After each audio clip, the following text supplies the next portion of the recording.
ప్రాచార్య శలాకర్ బ్రహ్మశ్రీ శలాకర్ రఘునాథ శర్మ గారి భాగవత నవనీతం 11వ భాగం 4/6/20 విశ్వామిత్రుల వారి గురించి చెప్తున్నారు. గాధికి అగ్నితో సమానమైన కొడుకుగా విశ్వామిత్రుడు జనించాడు. తపోబలంతో బ్రహ్మర్షి 100 మంది కొడుకుని కన్నాడు. ఒకసారి భృగుకులంలో పుట్టిన అజీగత్తుని కొడుకు సునస్సేకుడు తల్లిదండ్రులు అమ్మివేయగ హరిశ్చంద్రుడికి యాగ పశువుగా మారి శక్తివంతులైన మంత్రాలతో బ్రహ్మ మొదలైన వాళ్ళని మెప్పించి బంధం నుంచి తప్పించుకో. విశ్వామిత్రుల గారి ఆ సునస్సేకుడిపై పుత్ర మమకారం పుట్టుకొని వచ్చి తన 9 కొడుకులతో అన్నాడు, నాయనలారా, ఇతన్ని నేను జ్యేష్ఠపుత్రుడిగా భావిస్తున్నా. మీరంతా అన్నగా భావించి మన్ననతో వ్యవహరించండి అంటే ఆ మాటలు వాళ్ళకి నచ్చగా వేళాకోళంగా వెక్కిరింతగా మాట్లాడారు. అలా వ్యవహరించిన వాళ్ళ మీద కోపం ఎక్కువైపోగా మీరు మ్లేచ్ఛులుగా అయిపోతారు అని శపించాడు విశ్వామిత్రుడు. 100 మంది మ్లేచ్ఛులైపోయారు. ఆ నూరిగిరిలో మధ్యముడైనటువంటి మధుచంద్రుడు మిగిలిన తమ్ముళ్లతో కలిసి తండ్రికి నమస్కరించి, మీరు చెప్పినట్లుగా మేము ఈతన్ని అన్నగా మన్నిస్తాం అని వేడుకొని విశ్వామిత్రుడికి ఆనందం కలిగింది. నాయనలారా, వీడు దేవతల అనుగ్రహం పొందినవాడు కనుక వీని దేవరాతుడు అన్నారు. మీకు అన్నగా ఉంటాడని ఏర్పాటు చేసి సునస్సేపుడితో పాటు మధుచంద్రుడు మొదలైన 50 మంది ఒక గోత్రం వాళ్ళయ్యారు. తండ్రి మాట వినని అష్టకుడు, హారీతుడు, సుమంతుడు, సుమధుడు మొదలైన 50 మంది మరొక ప్రవర కలిగిన విశ్వామిత్ర గోత్రం కలవాడయ్యారు. పురూరవుని వంశం. పురూరవుని కొడుకు ఆయు, అతని కొడుకులు నహుషుడు, క్షత్రవృద్ధుడు, రజి, రంభుడు, అనేనసు. వారిలో క్షత్రవృద్ధుడి కొడుకు సుహోత్, వాడికి కాశ్యుడు, కశ్యుడు, గృత్స్నమధుడు అని 3 కొడుకులు. గృత్స్నమధుడి పుత్రుడు సునకు, అతడి కొడుకు శౌనకు, అతనికి బృహత్వజు,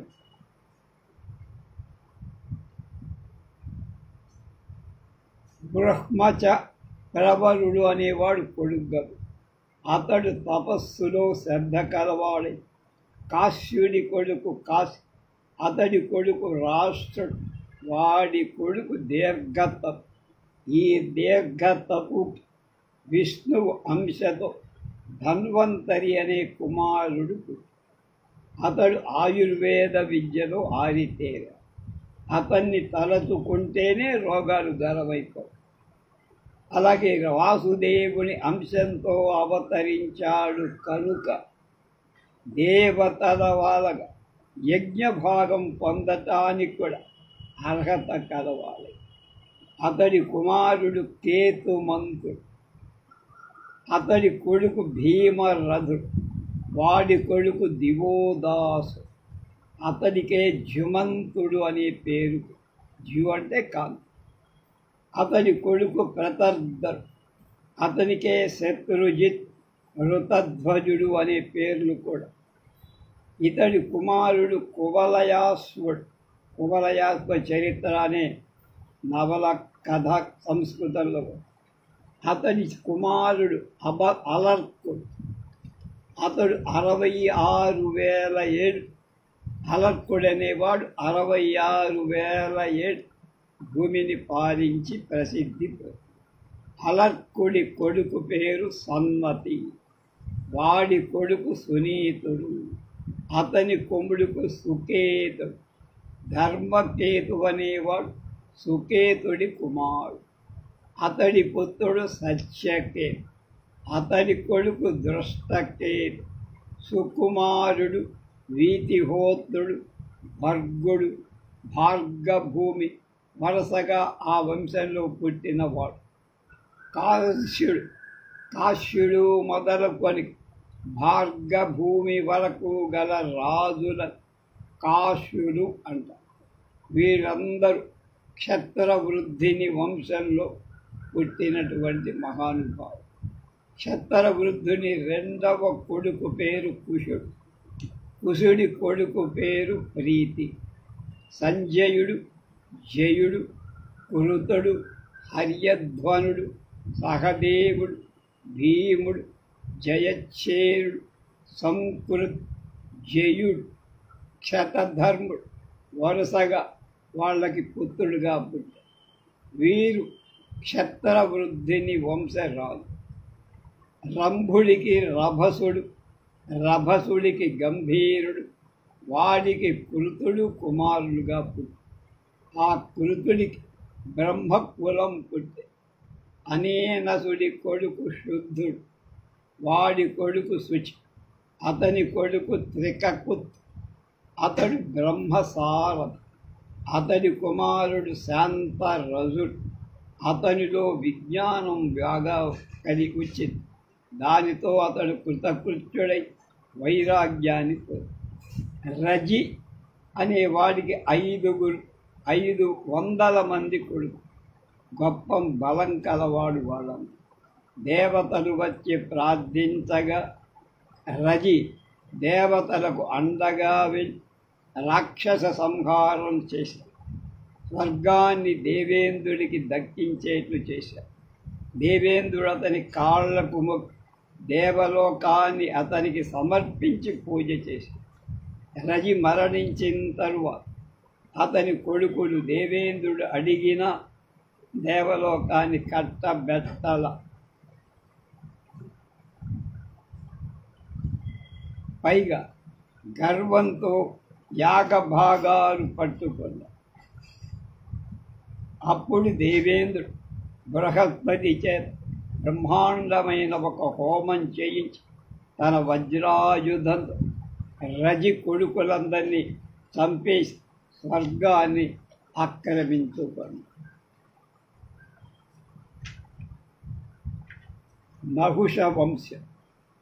నహుషుడికి యతి, యయాత్, సంయాత్, అయాత్, వియత్, కృతి అని 6 కొడుకు. వాళ్ళు దేహికి మనస్సుతో పాటు 6గా అయిన ఇంద్రియాలుగా వెలుపరు. అంటే శరీరంలో 6 ప్రాణాలు అయ్యారు, 6 ఇంద్రియాలుగా మారారు. పెద్ద కొడుకు యతికి నహుషుడు రాజ్యాన్ని ఇచ్చాడు. కానీ అతడు భౌతిక విషయాల మీద అనురాగం లేనివాడై రాజ్యంబు పాపమూలం, రాజ్యముతో వడలెరుంగరాదు సుమతియు, రాజ్యమున పూజ్య నిరుంగడు, రాజ్యము గిజ్యము ముక్తి రతునకు నేలా అని వైరాగ్యంతో రాజ్యం సర్వ పాపాలకు నిలయం మూలంతో ఎంత మంచి బుద్ధి కలవాడైనా రాజ్యం వల్ల ఒళ్ళు తెలియకుండా ప్రవర్తిస్తాడు. రాజైన వాడి పూజ్యులను పూజించే తీరు తెలియదు విధానం. ముక్తిపై గల ఆసక్తిని కల నా వంటి వాడి రాజ్యంతో గీజ్యంతో పందేదయ్యా తండ్రి అని తపస్సుకు చక్కాపోయాడు. నహుషుడు 100 యాగాలు చేసి ఇంద్రుడయ్యాడు. పొగరుతో ఇంద్రుని భార్యను కామించి మునింద్ర వాహనుడై శాపం వల్ల కొండ చిలువగా మారాడు. యయాతి చరిత్ర. అన్న అడవులకు వెళ్ళిపోయాడు. నాన్న మహర్షి శాపంతో కొండ చిలువ అయిపోయాడు. అందువల్ల యయాతి రాజయ్యాడు. తమ్ముళ్ళకు కూడా రాజ్యంలో భాగాలు ఇచ్చారు. శుక్రాచార్యుడి కూతురు దేవయానిని, వృషపర్వుని కూతురు శర్మిష్ఠను ఇద్దరినీ పెళ్ళాడు. సంతానం పొంది చాలా కాలం గొప్ప రాజుగా పేరు ప్రతిష్టలు. పరీక్షిత్తుకు ఒక సందేహం కలిగి క్షత్రియుడైన యయాతి, బ్రాహ్మణ కన్య అయిన దేవయాని మగడు కావటం, భర్త కావటం ఎలా సంభవించింది, ఆ కథ ఏమిటో చెప్పమంటే శుకులు ఈ విధంగా చెప్పారు. రాజా, వృషపర్వుడనే రాక్షస రాజు ఒకడున్నాడు. అతడి కూతురే శర్మిష్ఠ స్నేహితురాళ్లతో గురుపుత్రి అయిన దేవయానితో కలిసి ఒకరోజు ఆమె వినోదానికి వనవిహారం కోసం వెళ్ళి, వనవిహారంలో భాగంగా వాళ్ళంతా బట్టలు పక్కకి తీసేసి కొలనులో జలకాలాడు.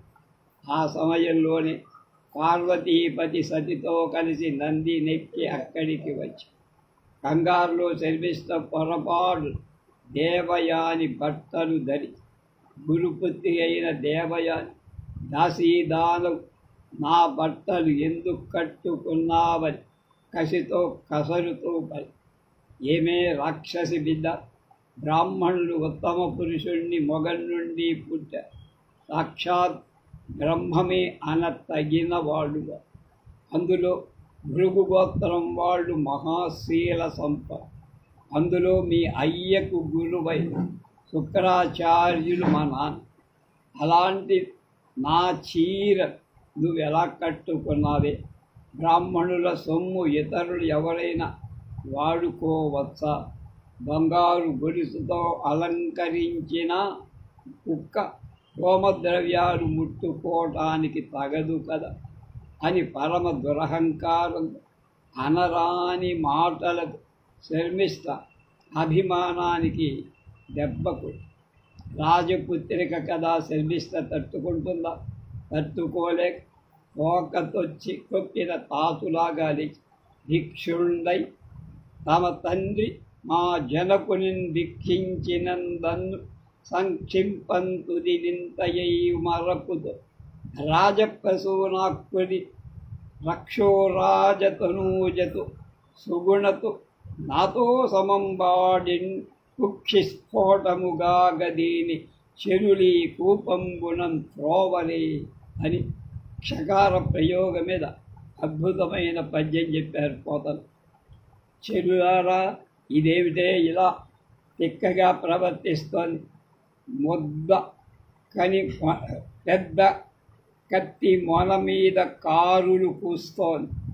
వాళ్ళ నాయన మా తండ్రి గారి భిక్షం అడుక్కొని బతుకుతాడు మంత్రి, అంటే పురోహితు. ఆ విషయం మరిచిపోయి రాజబిడ్డను సుగుణను అయిన నన్ను ఇలా ఇది ఎదిరించి మాట్లాడుతోందేమిటి? దీని పొట్ట పగిలే విధంగా అదిగో అక్కడ పాడుపడిన నుయ్యుందే, దానిలోకి తోసేయండి అని. రాసబిడ్డ ఆజ్ఞ రాజాజ్ఞే కదా.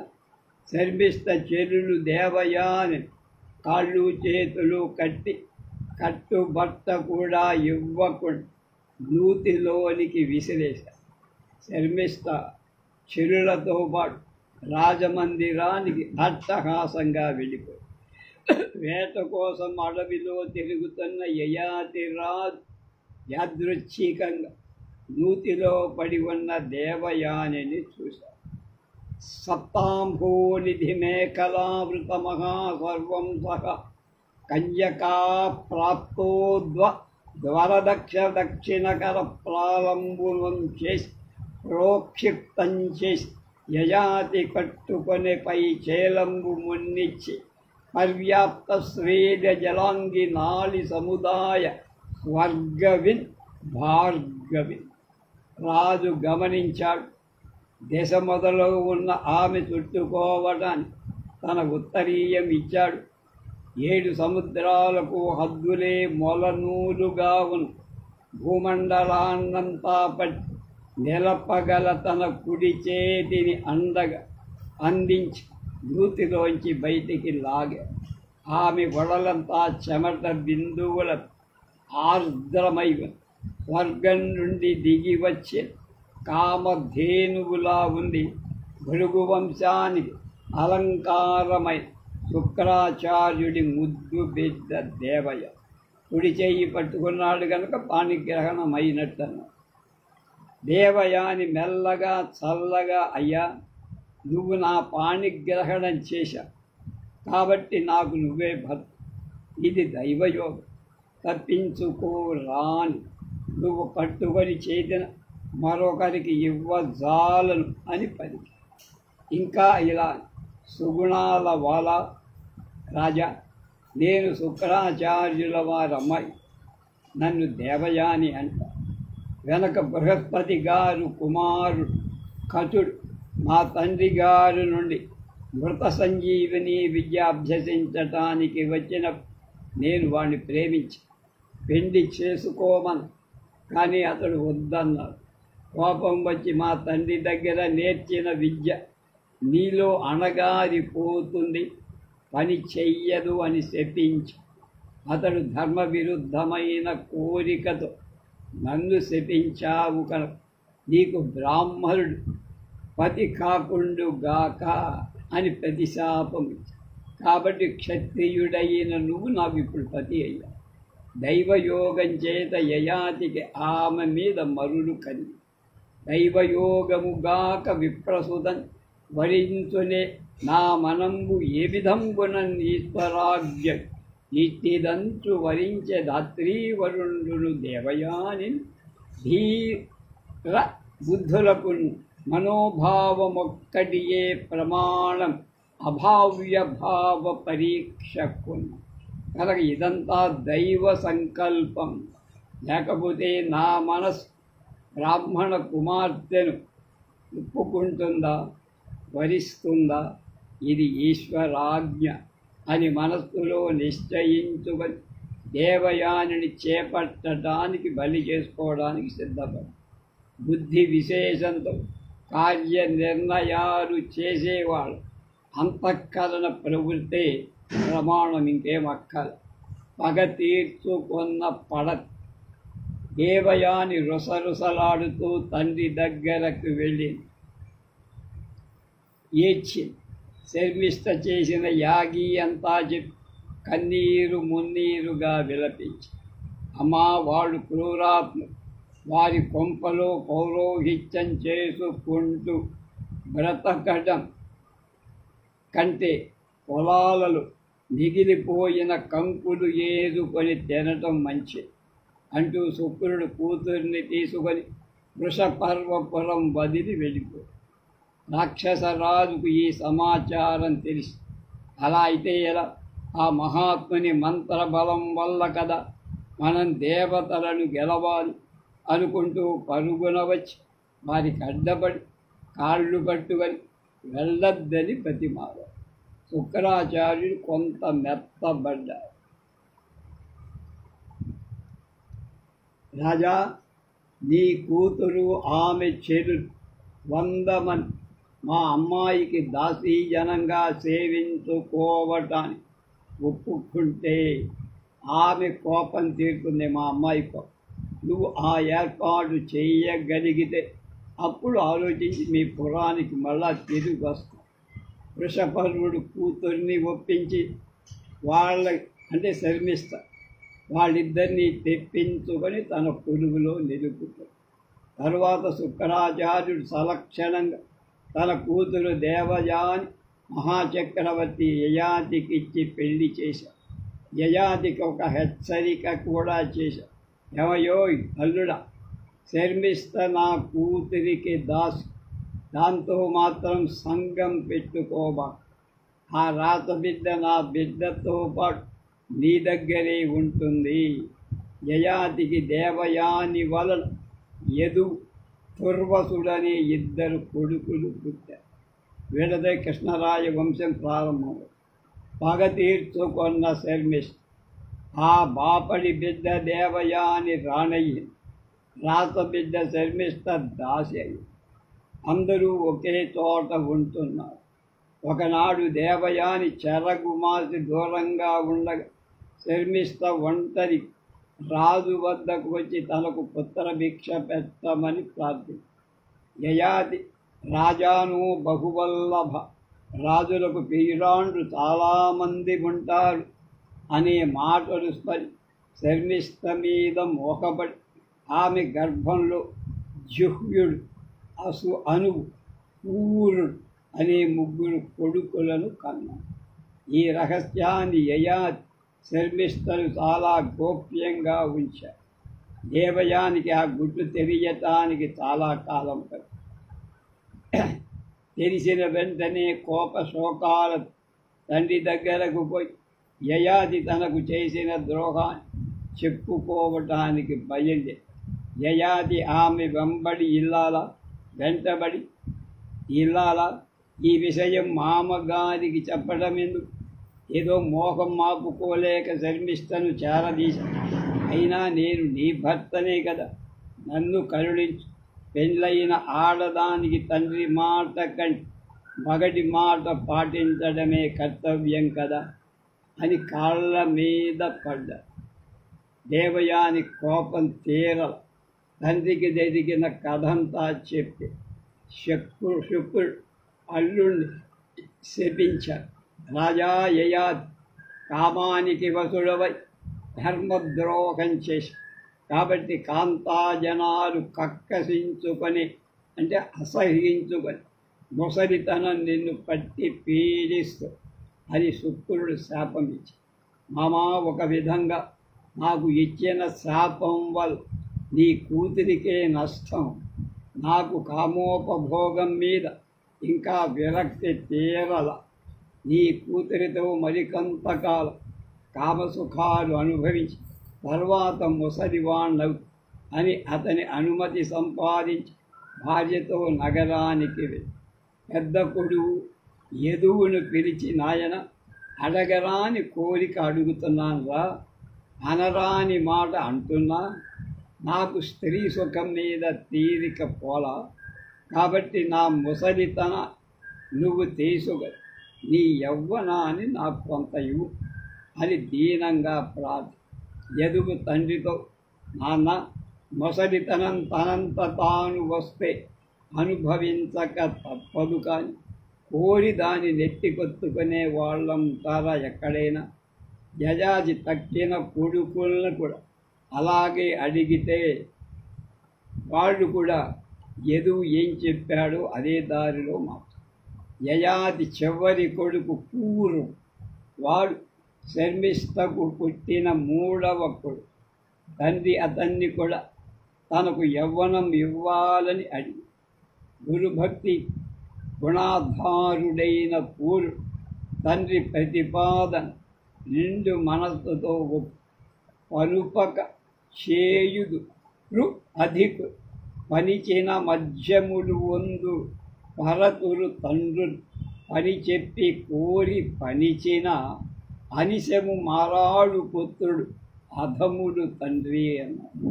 పనుపక చేయుదురు అధికు పనిచిన మధ్యములు వందు పరతు తండ్రులు పని చెప్పి కోరి పనిచిన అనిశము మారాడు పుత్రుడు అధముడు తండ్రి అని ఒక నీతి బోధించారు. నాయనా తండ్రి, ఈ పని చెయ్యమని ఆదేశించక ముందే ఆయన మనస్సు తెలుసుకొని ప్రవర్తించే కొడుకుడు ఉత్తమం. ఆదేశిస్తే చెయ్యమని చెబితే అనుసరించే వాళ్ళు మధ్యం, చెప్పిన చేయక ధిక్కరించేవాడు అధము. కనుక తండ్రి మీ ఆజ్ఞ నేను శిరసావహిస్తానన్నాడు పూరు. దేవయాని యయాదు కామోపభోగాలు 10 ఏళ్ళు అనుభవించి ఆకాశంబున మేఘ బృందం ఘనంబై సన్నమై దీర్ఘమై ఏకంబై బహురూపమై అడుగునట్లే దేవు గర్భంబులు లోకశ్రేణి జనించుతన్ మెలగుతన్ లోపించునా దేవ్ సుశ్రీకాంతున్ హరిగూచ్ యాగములు శేషన్ మాహుషుండు ఇంబుల. ఆకాశంలో మేఘాల గుంపులు పెద్ద, సన్నగా, పొడవుగా, పొట్టిగా, కలివిడిగా, విడివిడిగా అనేక రూపాల్లో కనిపిస్తాయి. ఆ విధంగా లోకాలని శ్రీ మహావిష్ణువు గర్భంలో పుడుతూ కొంతకాలం మళ్ళీ ఆయనలో కలిసిపోయి అటువంటి శ్రీకాంతుడి ఉద్దేశం అనేక యాగాలు చేసి పుణ్యలోకాలు పొందాడు యయాతి మహారాజు. యయాతి వైరాగ్య పటిమ. చివర ఆయన ఒకనాడు మెరుపు తీగల ఆత్మజ్ఞానం కలిగి స్త్రీ వ్యామోహం తన్నెంతగా దిగదార్చిందో గుర్తించి దేవయానితో ఇలా అన్నారు: సహధర్మచారిణి, మన కథ వంటిదే అయిన ఒక ఇతిహాసాన్ని గురించి విద్వాంసులు చెప్పుకుంటూ ఉంటారు. దాన్ని మహర్షులు కూడా మెచ్చుకుంటారు. వీరు చెప్తానన్నారు. దాని పేరు బస్తోపాఖ్యానం. ఒక అడవిలో ఒక మేక ఉంది.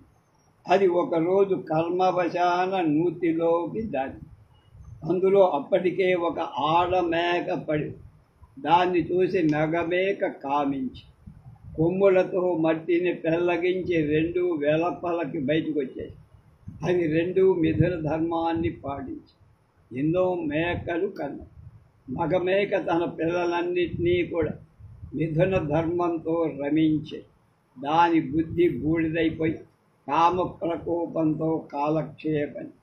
మిగిలిన ఆడమేకలతో రమిస్తున్న మగమేకలు చూసి మొదట నూతిలో పడి పట్టుకొచ్చిన ఆడుమేక తన పతికి తన యందు అనురాగం తగ్గిపోయిందని గుర్తించి మనస్సులో ఇలా అనుకుంది: నేను పలకరిస్తే పలకదు, దగ్గరకు వేస్తే రాని కొత్త మేకలు మరిగి నా ముఖం కూడా చూడకుండా దీంతో నాకేం పని అనుకొని దూరంగా వెళ్ళి అప్పటిదాకా మగమేకకు కొంత బుద్ధి కలిగి మళ్ళీ దాని వెంటబడి మిసిమిసి అనే శబ్దం చేస్తూ తిరిగి, కానీ అది దగ్గరకు రానివ్వదు. ఈ వ్యవహారం అంతా గమనిస్తున్నాడు ఆడమేకకు స్వామి అయిన ఒక బ్రాహ్మణుడు. మగమేక వృషణాలు తింపేశారు. కింద పడి గిలగిల కొట్టుకుంటూ ప్రార్థిస్తే మళ్ళీ జాలిపడి యోగశక్తి ఆ మేకకు వృషణాలు సంధించి శక్తివంతం చేసి ఎంతకాలం మిథునం అనుభవించిన దానికి వైరాగ్యం కలగల అని యయాతి తన కథని మేక మీద పెట్టి భార్యకు వినిపించారు. అబలా, ఈ కామ పిశాచానికి అంతులే. నజాతు కామ కామానాం ఉపభోగేన శామ్య హవిషా కృష్ణవర్ష్ణేన భూయ ఏవాభివర్ధతి.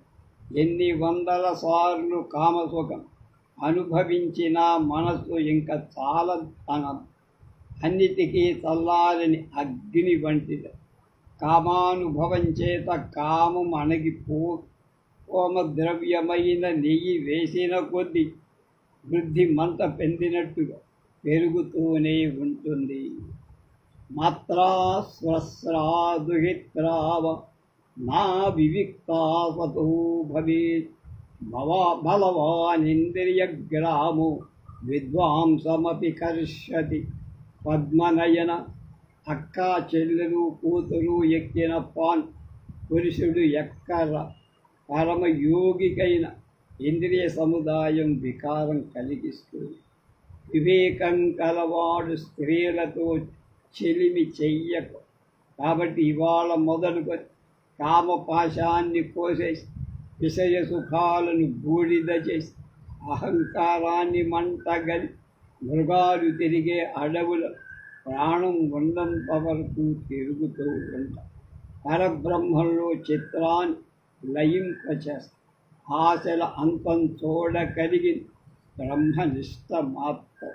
నేను ఆ విషయంలో వీళ్ళని ముడిపెట్టుకొని ఆహార నిద్ర మొదలైన లంపటాలు తింపేసుకుంటా అని తన అర్ధాంగికి బోధించి ఊరును యవ్వనాన్ని అతనికిచ్చేసి తన ముసలితనాన్ని మళ్ళీ తాను తీసుకు రాజ్యాన్ని కొడుకులందరికీ పంచి ప్రధాన పాలకుడు పూరుడు అనేవాణ్ణి అంటే కొడుకులు నియమించి అనేక వేల ఏళ్ళు అనుభవించి ఇంద్రియ సుఖాలన్నిటి తుప్పు దోగరగా చెగదరగు సుజ్ఞానం పండించుడు లోపలి శత్రువులను ఆరించి రూపుమా శ్రీహరి కరుణా విశేషం వల్ నిర్మలమై వాసుదేవ నామంగళ పరబ్రహ్మాండ స్వతసిద్ధ అయిన భాగవత గతిని పొందు భర్తదారిక వివేకంతో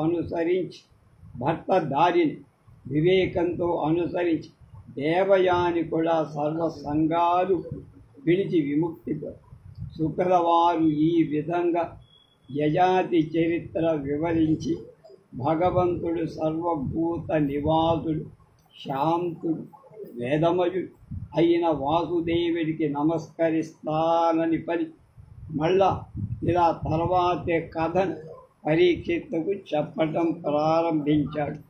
పూరుడి వంశం, దుష్యంతుడి కథ మొదలైనవి రేపొస్తాయి తెలుసు.